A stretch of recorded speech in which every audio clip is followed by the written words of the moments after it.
Good morning, spiritual companions. Today we are reading God, the Substance of All Form by Joel S. Goldsmith. Continuing Chapter 6, Healing Consciousness. Page 78. Consciously realize the truth. The same thing applies to family relationships. We have all seen families split on the rack of incompatibility, sin, disease, or some other condition of human experience. Do you think there is some mysterious God who is watching over your family relationships? Do not ever believe that. If your home becomes a divided home, if your family is separated, it is because you are not consciously doing something about it. It is because you are not consciously treating. It is because you are not consciously taking the subject of family, husband, wife, and child, into your consciousness, asking the Father for light, for guidance, for help, and for inner wisdom. In the same way, if we go out and drive our car and sometimes we think, mind is the driver and sits at the wheel of my automobile, so everything will be all right. But do we remember to include the whole world in that? Do we realize that God is the mind of every individual on the road? No. Instead, we are likely to complain about the driving of the other person on the highway at the same time that we are claiming God as our individual mind. That is where the trouble comes in. There is no justification for our believing that because we are metaphysicians, we have some kind of divine protection which the other person does not have. We have divine protection only in proportion to our utilization of these laws of truth, bringing them into our conscious awareness until they become part and parcel of our being. Do you see how necessary treatment is? If you do not know this truth, you have nothing with which to heal, because all healing is based on a consciousness of truth. And before you can gain the consciousness of truth, you must at least know the correct letter of truth. In living with this correct letter of truth, ultimately, your consciousness is filled with truth. And then, when you are faced with any claim, you do not have to go through the process of thinking about truth or repeating it. There is the awareness of omnipresence, and it is enough just to say, "Thank you, Father." It is like being able to say 144 when someone says 12 times 12. Do not hesitate to use treatment. Do not hesitate to ponder spiritual truths regarding any claim that might arise. So, for several years to come, you will find that you have a very active time treating. Never let treating, however, become a routine procedure, a ritual, or a rite. Never let treatment become a habit. Never let it become so much a habit that you go through it sluggishly. Never do that. Such treatment will not help because it would be a formula and would be only suggestion. A treatment must be a conscious realization of the truth. Chapter 7, The Last Enemy. Everyone is interested in the subject of immortality. Immortality here and now, in this body, not merely an immortality to be attained after death. It is in this very body that immortality must be experienced. This very body which we are now using as our instrument.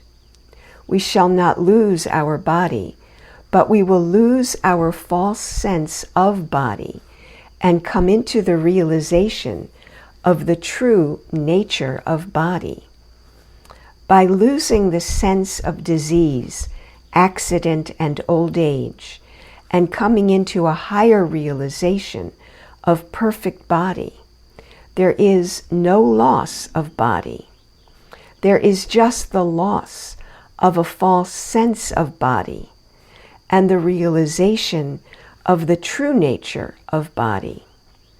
In the same way, experiencing immortality here and now involves no loss of body, but only the loss of a false sense of body. In our meditation, let us realize immortality here and now, the immortality of this body and this universe, in order that we may lose the false sense of the world, entertains of the body and of the universe. The last enemy that shall be destroyed is death.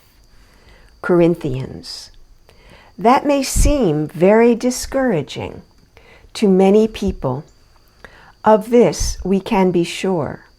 However, whether or not it is the last enemy to be overcome, it will never be overcome until we begin the overcoming, until we begin to do something about it.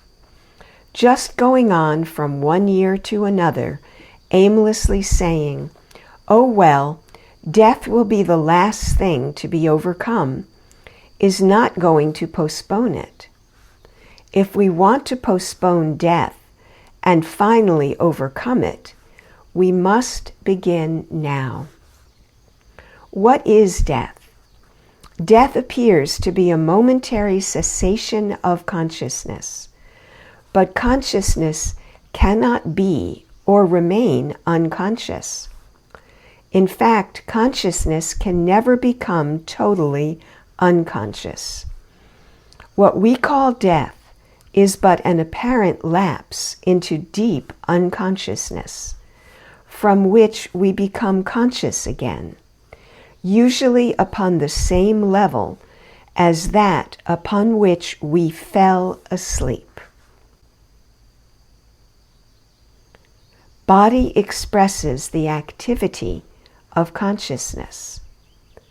The first step in beginning the overcoming of death is the realization that the body does not have any intelligence with which to live or die. Just as the body does not have the intelligence with which to catch cold, and we have to catch the cold for the body through the activity of the fleshly mind, by accepting the beliefs of human thought. So, in the same way, we have to contrast disease of any nature for the body. Disease is never contracted through or by the body. The body has no intelligence. It cannot move itself. It is inert.